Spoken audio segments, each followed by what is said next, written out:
All right, what's going on, guys? I'm feeling a little bit better. Those of you that sent me some good day wishes or sent me a couple prayers my way or felt bad for me when I had strep throat and 100-degree fever, thank you. I really appreciate it.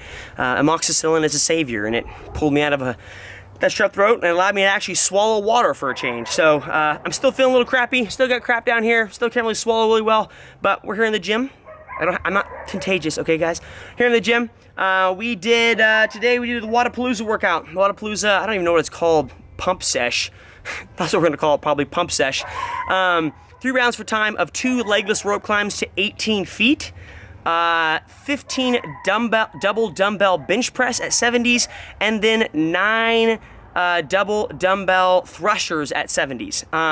And so we have the ability to do 18-foot rope climbs. That's awesome, so I'm excited for that.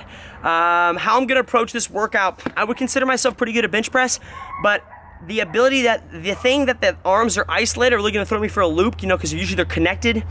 The one thing I know by looking in, I'm not sure how Wadapalooza is, I'm not sure if there's any weird standards for the double dumbbell bench press.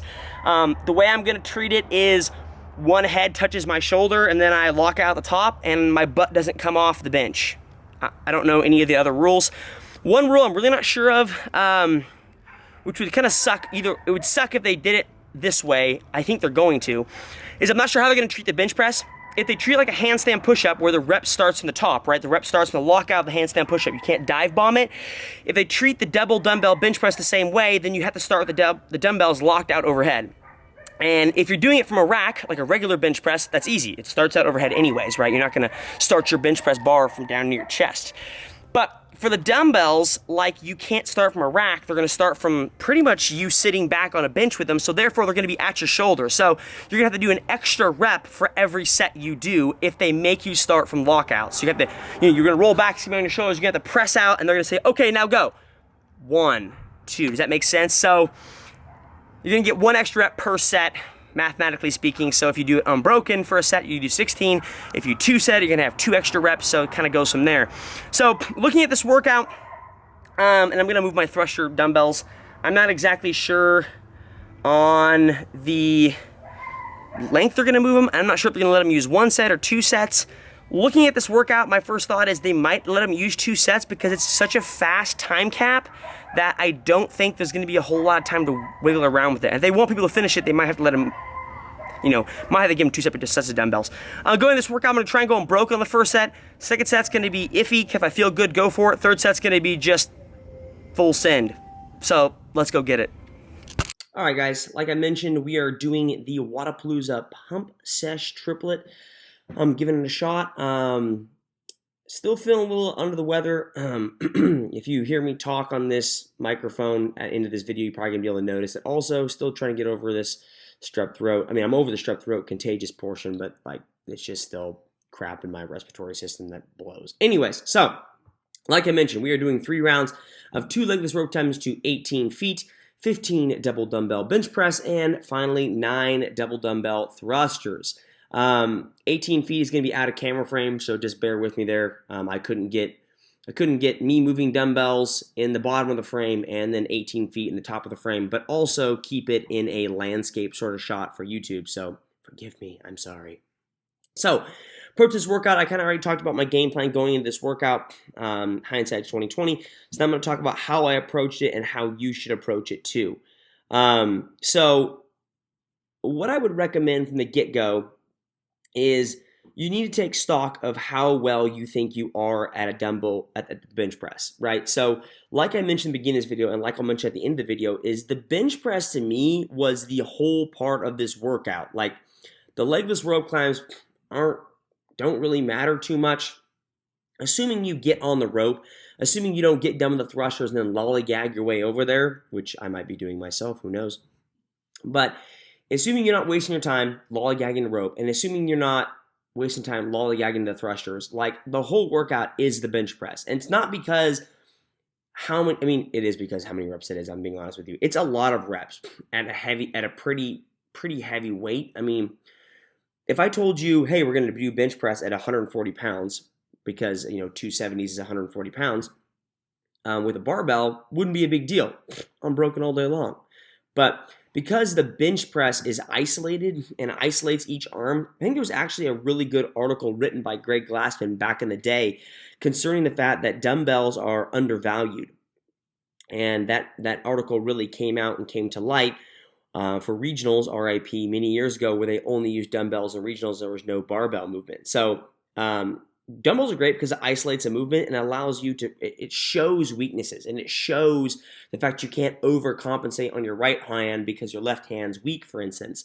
So it really shows weaknesses, isolates it, and you can't really escape it. So a barbell would be much easier for a bench press, whereas these dumbbells just crushed my soul. So did the first run unbroken for the bench press. Not going to really talk too much about legless rope climbs because they're not really a part of this workout. Who even cares?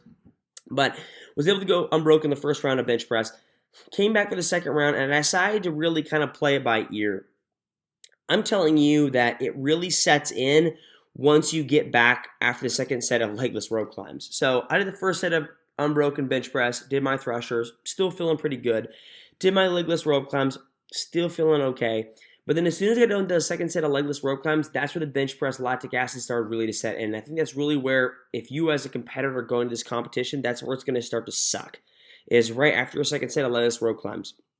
Because even though the legless rope climb is a pull, so you're going pull, push, pull. I'm sorry, pull, push, push. So you're going pull, push, push in terms of this overhead positioning work. But that pull still affects you. It still doesn't make the push, push really exciting and great. So came back for the second set of bench press, and I think that's where it's going to be. That's going to be, that's going to be the set of 15 thrusters on the Fran. That's going to be the hump you have to get over to get through the rest of the workout.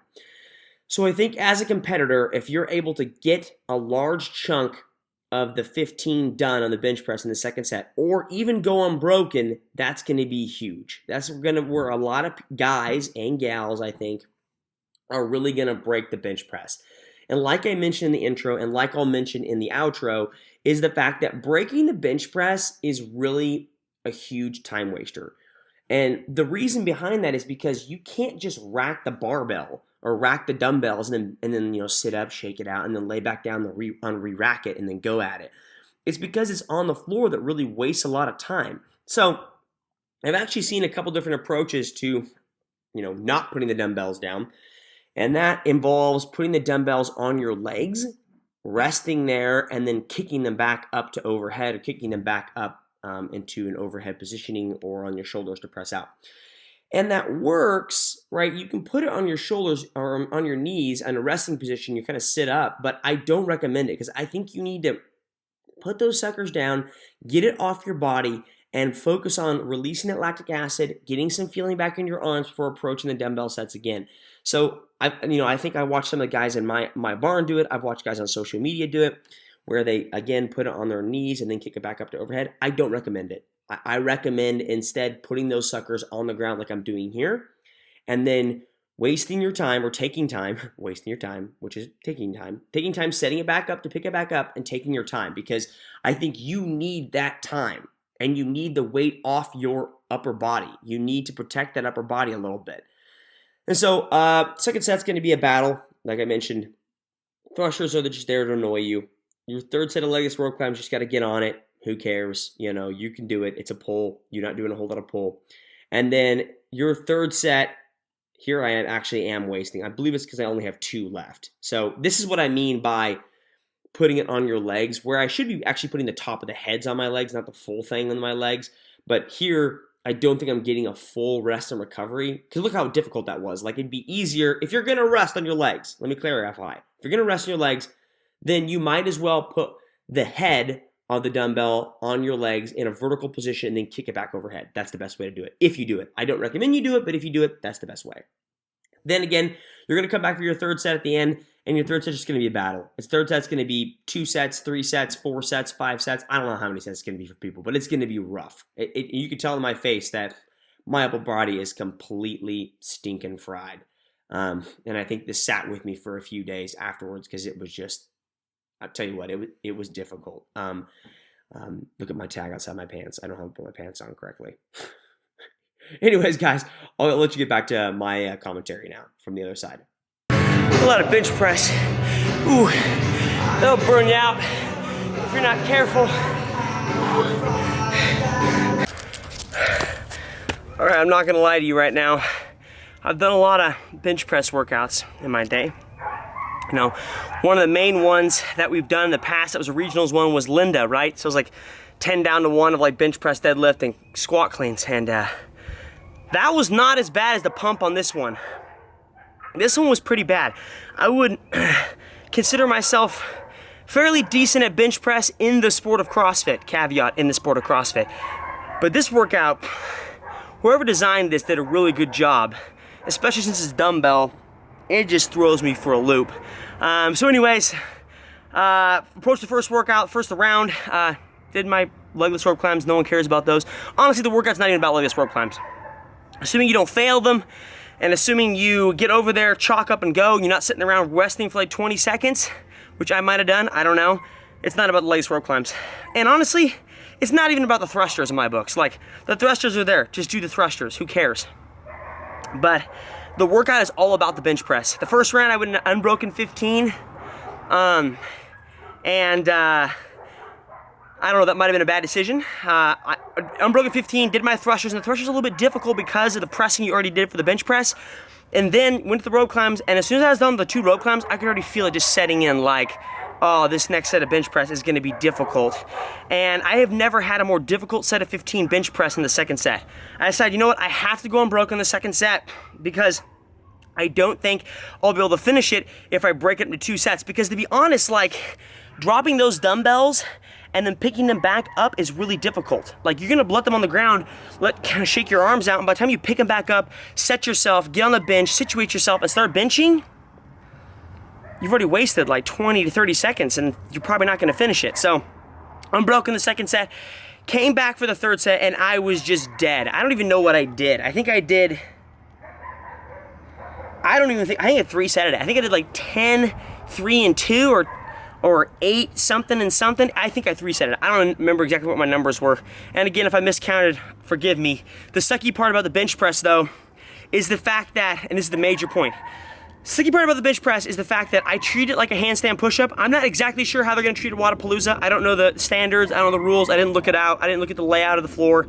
But one thing for certain, the sucky part is the fact that when you bench, I treat it like a handstand push-up, so it has to start from the top. Well, I can't, when you bench press from a rack, when you have a rack, you pick the barbell up from the rack, so it's already locked out, right? But when you have dumbbells, unless you can somehow like overhead squat them down to the bench, like they're gonna start on your shoulders. Therefore, you have to do 1 press that doesn't count towards your numbers. So if a Wodapalooza does decide to count those, I did more than I was supposed to do. But if they don't decide to count those, it really sucks, because especially like near the second and third round, you're like, I'm not doing 15, you know, I'm doing 16 if I do it unbroken. And then by the time I 3-setted my last set of 15, I had to do an extra 3 bench press, which, to that. So anyways, if you guys are gonna try it, I would probably recommend maybe, I don't even know, if you have time, if you can break it up smoothly, maybe a 10 and 5 if you're not good at bench press. For those of you who just really suck at bench press, good luck. You probably won't finish it.